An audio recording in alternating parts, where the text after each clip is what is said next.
खाती होती मेरे की कभी मारना दुलाती आज उनकी भागती मोर बड़ी सरायना आज उनकी भागती मोर सरायना नदियों में बड़ी बड़ी खिलाड़ना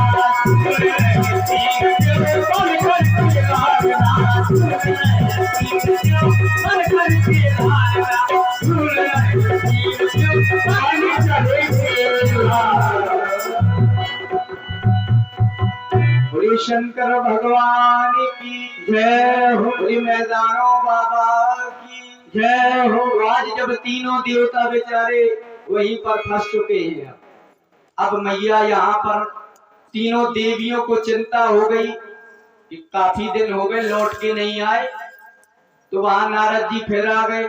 नारद जी जैसे ही आए तो बुलाया। बोले नारद जी ने इसे कहा इधर आओ नारद। नारद जी ने कहा मैया आजकल हम स्त्रियों के पास नहीं आती, अनुष्ठान चल रहा है हमारा। अरे बेटा आओ ना आओ, लेकिन ये बता दो मेरे स्वामी कहाँ हैं? नारद जी ने कहा जहां भेजा था वहीं है। तो क्या लौट के नहीं आते वहां से? बोले वहां से लौट के तब आएंगे जब बड़े हो जाएंगे। अच्छा ठीक है, बड़े हो जाएंगे मतलब? बोले जाके देख लो। अब तीनों देवियां आई और आई, देखा कि अब छोटे छोटे बच्चे बने हैं। अब एक दूसरे से कह रहे जरा पहचानो किसका कौन है, किसका कौन है, पता ही नहीं चल रहा है। तो बोले पहचान कैसे हो? तो कहा कि मैया की शरण में जाओ। अब माता जी के यहाँ पे दरवाजे में बैठ गई। बोले मैया। माता ने कहा कौन देवियां आ गई? बोले कौन हो? बोले माता आपकी बहुएं हैं हम।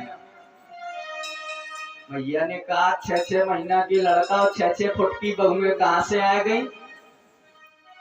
माता ने कहा चलो कोई बात नहीं, बहू हो तो फिर पूछना किस लिए, आ जाओ घर में अंदर।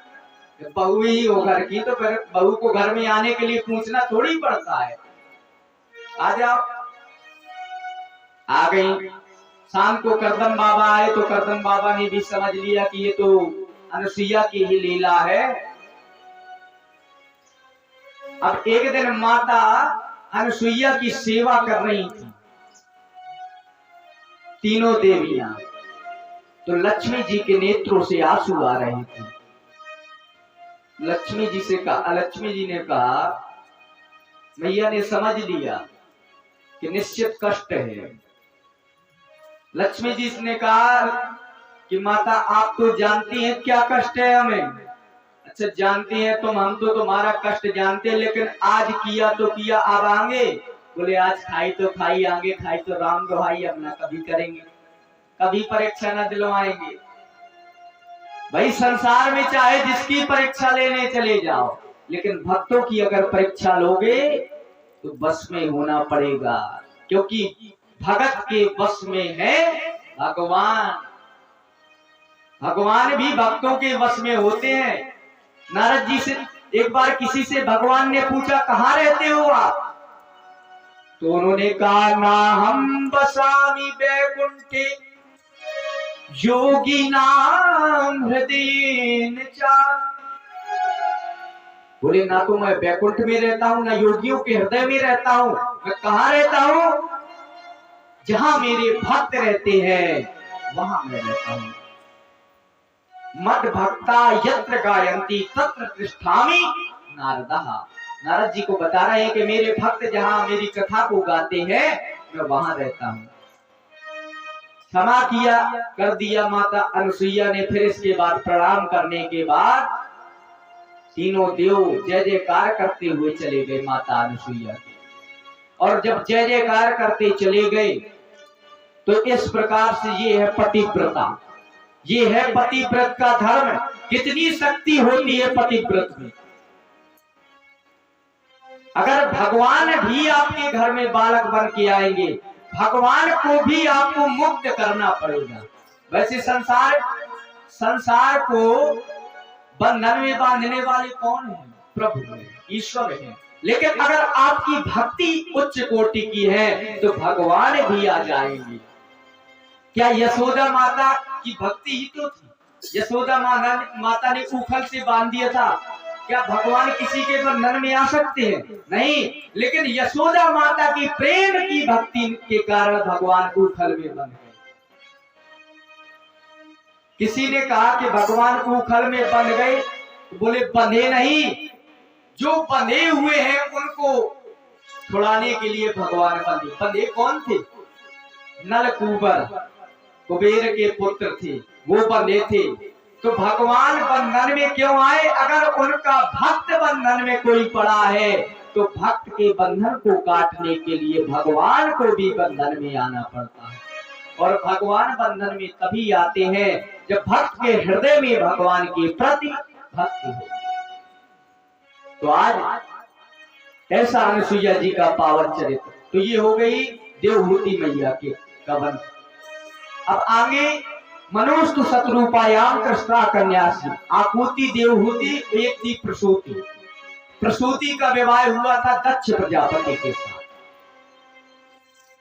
दक्ष प्रजापति की और प्रसूति की 16 बेटियां हुई। कितनी बेटियां हुई? 16 बेटियां। 16 बेटियों में 13 बेटियां ब्याही थी धर्म को। एक बेटी का नाम था स्वधा, स्वधा ब्याही थी पितरों को। एक का नाम था स्वाहा, स्वाहा ब्याही थी अग्निदेव को। और एक का नाम था सती, सती ब्याही थी भोलेनाथ। ये थी 16 बेटियां। अच्छा देखिए, अग्निदेव को स्वाहा ब्याही थी ना। अगर हम हवन करते हैं तो क्या करते हैं भाई? बताते हैं कि धर्म के कार्य में पति पत्नी दोनों होना चाहिए। तो अग्निदेव की जब आहुति पड़ती है तो क्या बोलते हैं? स्वाहा। तो स्वाहा कोई शब्द नहीं, अग्निदेव की पत्नी है। तो अग्निदेव को भोजन करा रहे हैं तो स्वाहा के सहित करा रहे हैं। और एक और पितरों को ब्याही थी स्वधा। अगर हम पितरों का, पूर्वजों का जब हवन करते हैं और देवताओं के हवन करने के लिए स्वाहा बोलते हैं, लेकिन जब हम अपने पूर्वजों के निमित्त हवन करते हैं तो स्वाहा नहीं स्वधा बोला जाता है। आप श्राद्ध करेंगे, अगर पितरों के निमित्त हवन हो रहा है तो स्वाहा नहीं बोला जाएगा, तब बोला जाएगा स्वधा। तो सती जी ब्याही थी भोलेनाथ को। तो तुरंत पूछ दिया कि महाराज हमने सुना है कि सती जी का त्याग कर दिया था भोलेनाथ ने, क्यों? तो यहाँ भगवान बता रहे हैं, श्री सूत जी महाराज शौनकादि ऋषियों को बता रहे हैं। और यहाँ परीक्षित जी महाराज को सुखदेव जी महाराज बता रहे हैं। सनत कुमार नारद जी महाराज को बता रहे हैं। ये जो भागवत की कथा है, कितने वक्ता है इसमें? एक तो सूत जी महाराज शौनकादि ऋषियों को भागवत सुनाई, ब्रह्मा जी ने नारद जी को उपदेश दिया, शौनकादि ऋषियों ने नारद जी को उपदेश दिया, शौनकादि ऋषियों ने भक्ति ज्ञान वैराग्य को भागवत का उपदेश दिया, परीक्षित जी महाराज को सुखदेव जी ने उपदेश दिया, यही भागवत का उपदेश। ऐसे ही रामचरितमानस में भी कितने वक्ता हैं? रामचरितमानस में 4 घाट हैं, 4 वक्ता हैं। 4 वक्ता और 4 श्रोता। एक श्रोता को, एक वक्ता कौन? काकभूषुंड जी महाराज। श्रोता कौन? गरुड़ जी। प्रभु चरित्र में कहूं खगेशा, पक्षी राज गरुड़, काकभूषुंड जी और गरुड़ जी। एक वक्ता है भगवान शंकर। रामचरितमानस को लिखने वाले तुलसीदास जी रचयिता हैं, लेकिन रामचरितमानस को बनाने वाले कौन? रच महेश निज मानस राखा। रामचरितमानस का निर्माण किया है शंकर भगवान ने। लोग कहते थे ना तुलसीदास जी ने रचना की है। इन्होंने रचना की है। केवल भोलेनाथ ने जो मन में कथा रख ली थी, रचना करके मन में रख ली थी, तो मन की बात को प्रकट किया है उन्होंने। एक वाल्मीकि जी ने भी रामायण लिखी है। यहाँ तक कि रामायण तो रामायण 7 कोटि अपारा, 100 करोड़। प्रभु हरि अनंत, हरि कथा अनंत, भगवान की कथाएं अनंत है, भगवान के चरित्र अनंत है। तो दूसरे वक्त एक भगवान भोलेनाथ, वहां पर श्रोता है पार्वती जी। गरुड़ जी सुन रहे हैं, काकभूषण जी वक्ता हैं, एक है याज्ञवल्क भरद्वाज जी श्रोता वक्ता, याज्ञवल्क जी भरद्वाज जी, और एक वक्ता है तुलसीदास जी, और श्रोता कौन? उनका खुद का मन। तुलसीदास जी ने किसी को नहीं राम कथा सुनाई। तुलसीदास जी लिखते हैं कि स्वान का सुखाय तुलसी रघुनाथ गाथा। तुलसीदास जी ने भगवान की गाथा गाई है, किस लिए? स्वान का सुखाय तुलसी, खुद के सुख के लिए। अच्छा, जहां जहां वक्ता कथा करते हैं तो श्रोता का नाम लेते हैं। प्रभु चरित्र में कहूं खगेशा, काकभूषण जी कह रहे हैं, भरद्वाज याज्ञवल्क जी आपस में नाम ले रहे हैं, जब भोलेनाथ कथा सुना रहे हैं तो बार बार पार्वती का नाम ले रहे हैं। लेकिन क्या तुलसीदास जी भी मन का नाम ले रहे हैं? तो तुलसीदास जी भी महाराज भी जब कथा सुना रहे हैं तो कह रहे हैं, रे सठ सुन मना, यारे सठ मन, दुष्ट मन, सुन पहले भगवान की कथा को सुन। मन ही एक ऐसा है जो इतना भटकता है, वैसे भगवान के चरित्र है। तो यहाँ पर पार्वती जी, यहाँ पर सती मैया के विषय में जब पूछा कि सती माता का तो परित्याग भोलेनाथ ने कर दिया था, क्या कारण था? तो यहाँ पर वर्णन करते हैं श्री सूत जी महाराज शौनकादि ऋषियों से कि एक बार ताजोग माही शत्रु गई भज ऋषि पाही।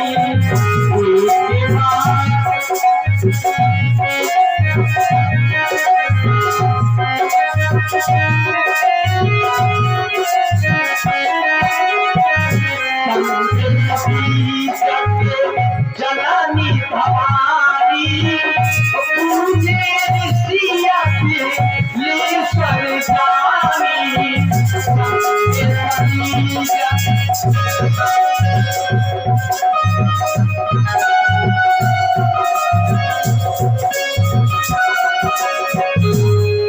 समय था भोलेनाथ और पार्वती जी का, भोलेनाथ कथा देखिए, भोलेनाथ ने ही राम कथा बनाई और खुद सुनने जा रहे, खुद कथा बनाई और खुद ही सुनने जा रहे। क्यों? क्योंकि रचना करने वाला रचना तो कर सकता है लेकिन सुनाने का सामर्थ्य, लेकिन धन्य है वो भोलेनाथ जो कथा की रचना भी की, सुनाते भी है पार्वती जी को और साथ में सुनने भी जाते हैं। इससे क्या हुआ? वो सुनने किसके पास गए? भोलेनाथ को कहा गया है कथा का सागर, और भोलेनाथ गए किसके पास है कथा सुनने? कि शंभु गए तुम भजे ऋषि पाही, शंभु गए तुम भजे ऋषि पाही।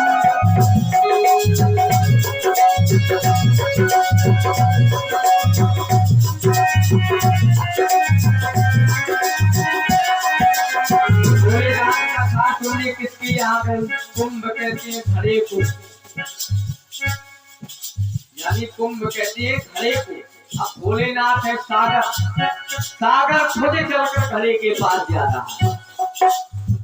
महिमा इससे संदेश ये मिलता है कि व्यक्ति चाहे जितना बड़ा कथावाचक क्यों ना हो, अगर भगवान की कथा हो रही तो उसे ये नहीं मानना चाहिए कि मैं खुद कथा कर लेता हूँ कि किसी के पास क्यों जाऊँ। ये भाव नहीं होना चाहिए, अभिमान नहीं होना चाहिए, सीख लेना चाहिए भोलेनाथ। और जो लोग सोचते हैं अरे मैं दानो बाबा में तो कथा हर साल होती है, वही कथा है, क्यों जाए? अरे भोलेनाथ ने तो कथा का निर्माण किया, लेकिन जब वो भोलेनाथ स्वयं सुनने कथा जाते हैं तो तुम कौन हो? और कथा सुनने गए तो कथा जब सुनने गए तो मुनि ने क्या किया? राम में कथा मुनि पराजित कथानी, सुनी रही से परम सुखमानी।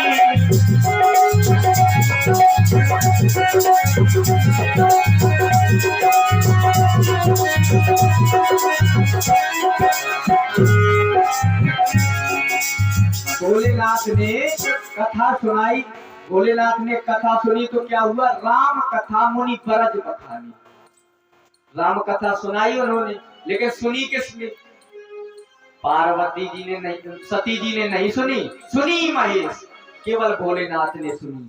तो देखो पहला कारण ये है कि सती जी का त्याग क्यों किया, पहली बात कथा नहीं सुनी। दूसरा कारण, जब कथा सुनकर अगर भगवान की कथा सुनी होती सती जी ने तो भगवान को जानती। अब यहाँ भगवान भोलेनाथ कथा सुनकर जा रहे हैं, और जब अच्छा एक चर्चा ये भी है कि आखिर सती जी ने कथा क्यों नहीं सुनी, विशेष गूढ़ चिंतन है कि सती जी ने आखिर कथा क्यों नहीं सुनी।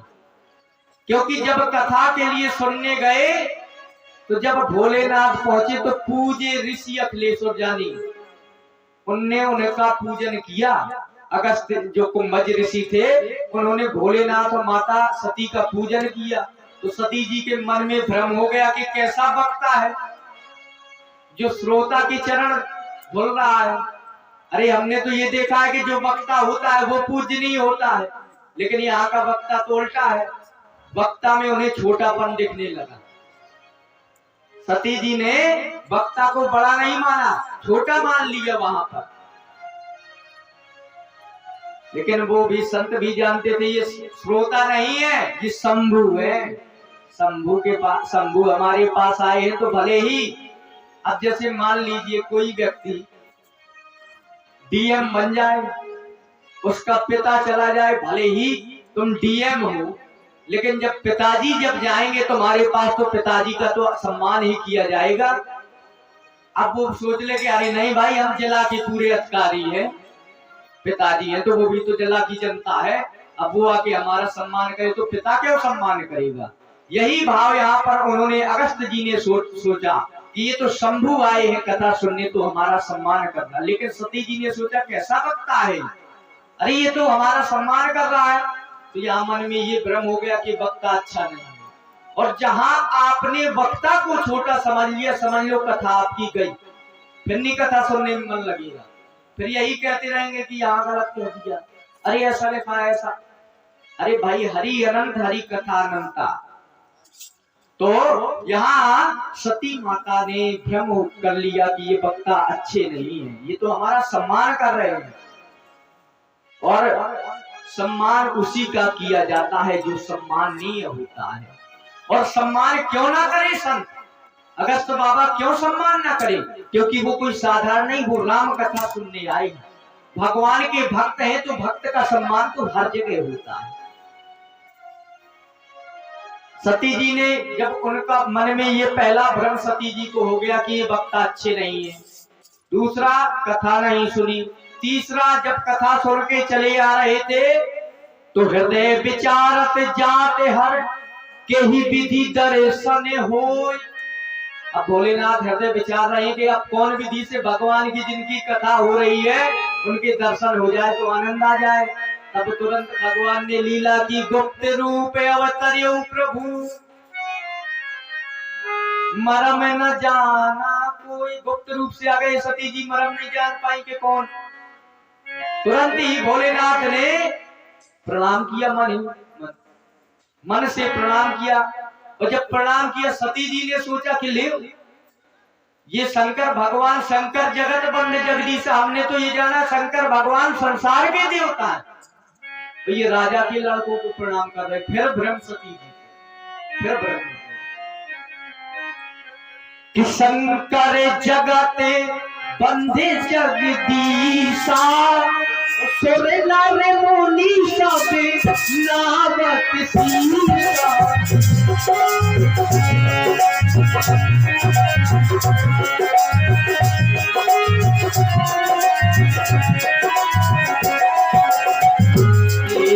सुनाही कीन परिणाम, तेरे सुनाही कीन परिणाम।